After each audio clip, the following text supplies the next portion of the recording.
Bonsoir à toutes, bonsoir à tous. Ravi de vous retrouver pour un nouveau JT sur Clermont Première. Au sommaire de votre actualité locale aujourd'hui, des trouvailles archéologiques jugées exceptionnelles à Lezoux, mais le site va bientôt être enterré parce qu'il se trouve sur un terrain privé.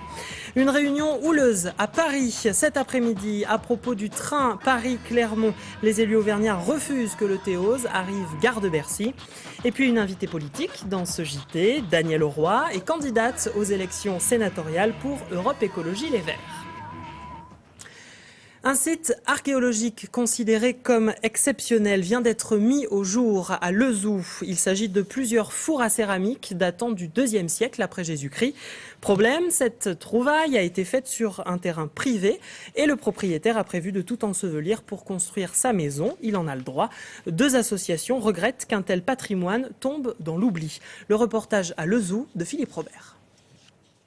Un ensemble de 4 fours gallo-romains datant du IIe siècle après Jésus-Christ, voilà ce que les archéologues ont mis à jour sur ce terrain.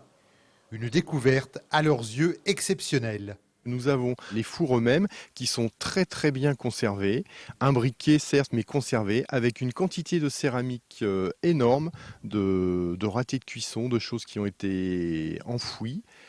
Et je dirais que pour l'étude de la céramique de Lezoux, ça va faire un jalon très important pour toutes les années à venir. Des archéologues qui sont intervenus grâce à l'action en amont de 2 associations locales qui ont pu faire cesser la construction d'un pavillon. Dès qu'un engin commençait à pelleter, nous sommes venus voir pour surveiller, car il y a une loi de 41 qui protège justement notre patrimoine et qui permet, lorsqu'un citoyen voit quelqu'un creuser et qu'un morceau de patrimoine apparaît, lui demander d'arrêter. La découverte de quelques tessons a stoppé le chantier. Les fouilles se sont révélées plus que positives, car rien de cette ampleur n'avait été découvert depuis 1977. Un outil précieux pour les scientifiques au plan européen. Mais des vestiges du passé qui ne seront pas préservés, les associations crient au scandale. Ce terrain appartenant à un propriétaire privé, celui-ci est maître de son terrain maintenant que les fouilles ont eu lieu et c'est à lui de décider s'il construit ou pas. Il y a 4-5 ans, donc, tous ces terrains étaient zones archéologiques réservées, donc non constructibles.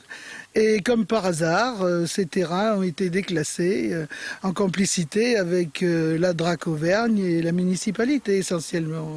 Les fouilles terminées, les archéologues ont obligation de remettre de la terre sur leur découverte.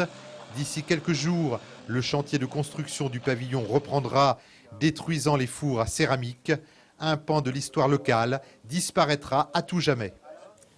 Sortie de route pour le Free Wheels, célèbre rassemblement de motos organisé à Courbières le mois dernier. L'association organisatrice est en cessation de paiement 2 ans seulement après avoir repris l'événement.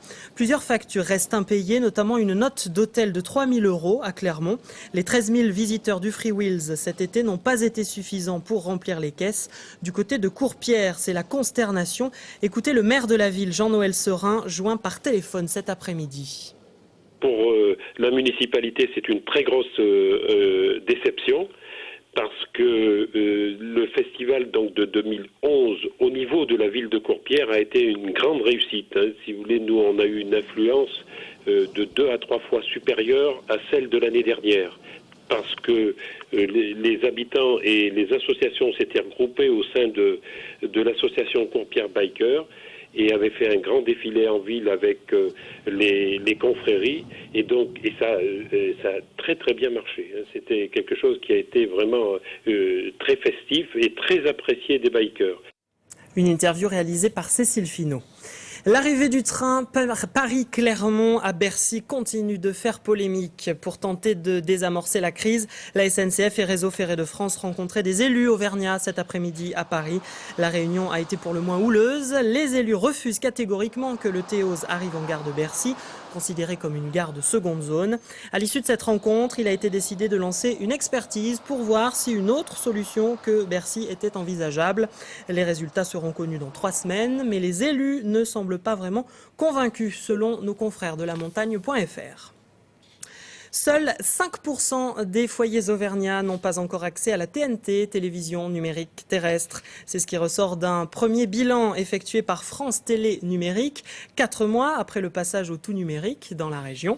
Reste encore quelques efforts à faire donc, même si beaucoup de problèmes de réception ont déjà été réglés, notamment dans le Sancy. Cécile Finot avec Raphaël Poujon.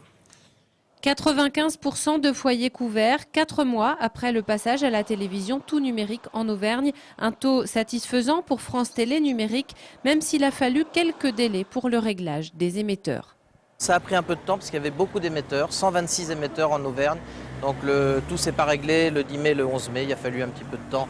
Les téléspectateurs ont été patients, on les en remercie. À l'heure du bilan, avec le Conseil supérieur de l'audiovisuel, il s'agit surtout d'informer les foyers qui rencontrent encore des problèmes. Il existe en effet des aides dont ils peuvent bénéficier. Ils ont jusqu'au 10 novembre 2011 pour les demander.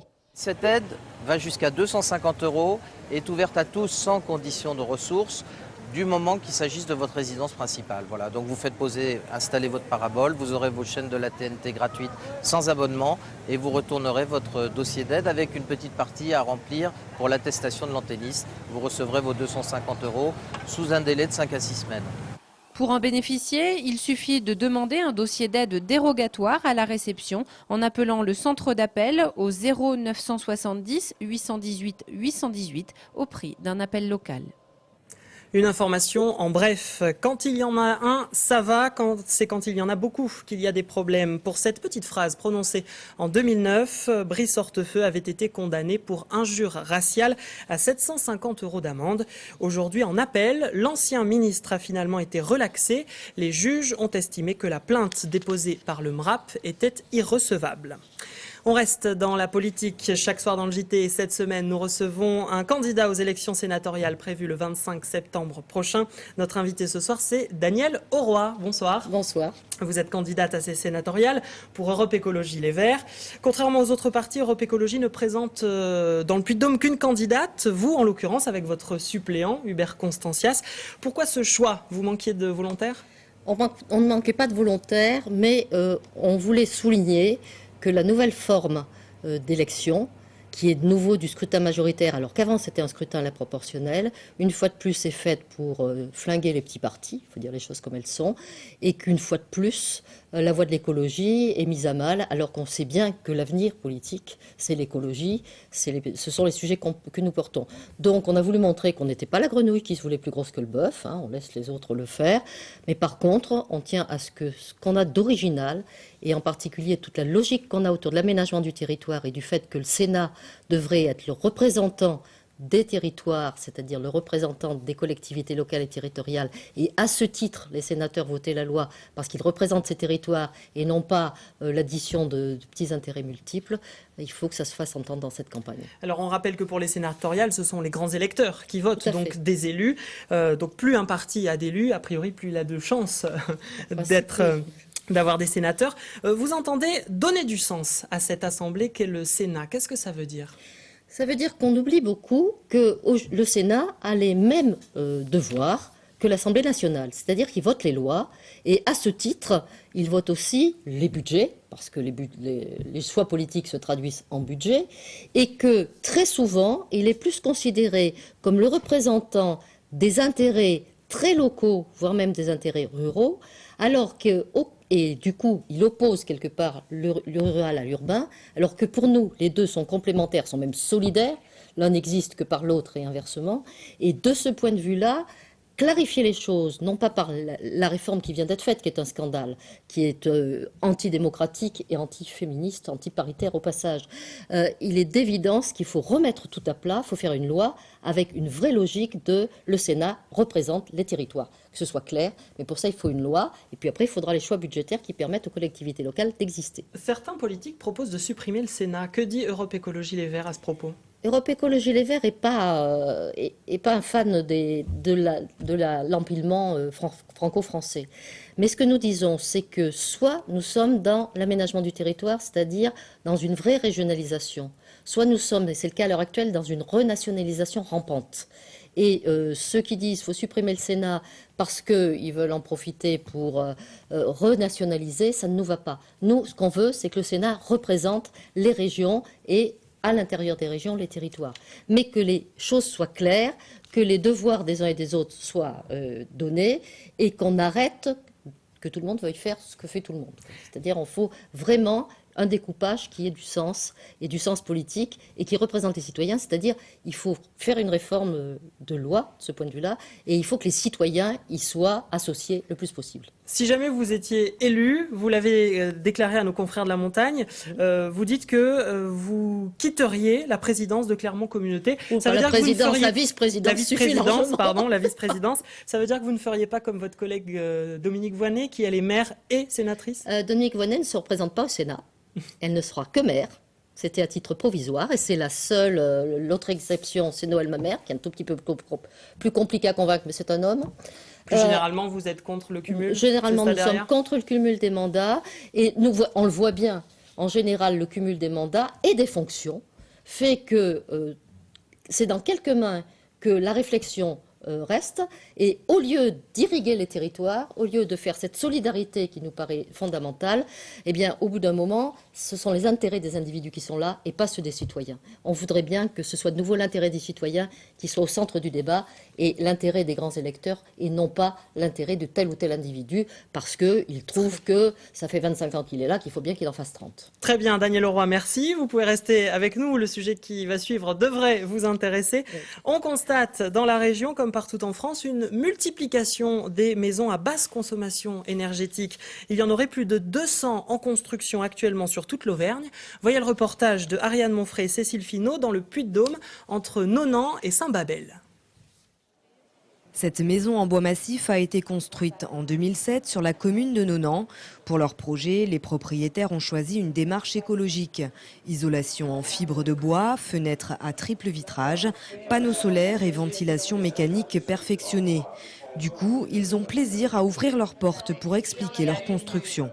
On a voulu montrer que des gens standards comme nous, qui est parti pour une maison normale, qui peuvent aussi partir pour ce type de construction. L'économie d'énergie, ce n'est pas que pour votre portefeuille, mais c'est en plus quelque chose qui fait bon pour nous tous, pour l'environnement.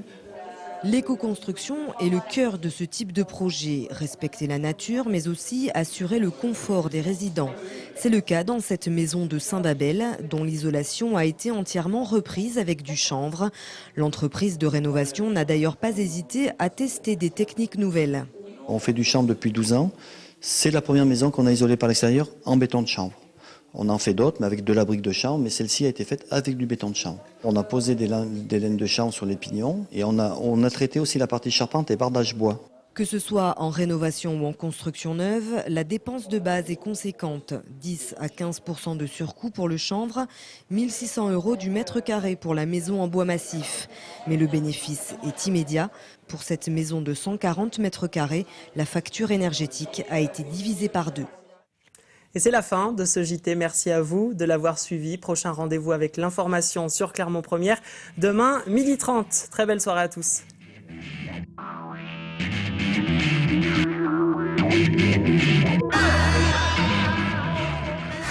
Toute l'actu locale est aussi en ligne. Retrouvez votre JT sur clermontpremière.com.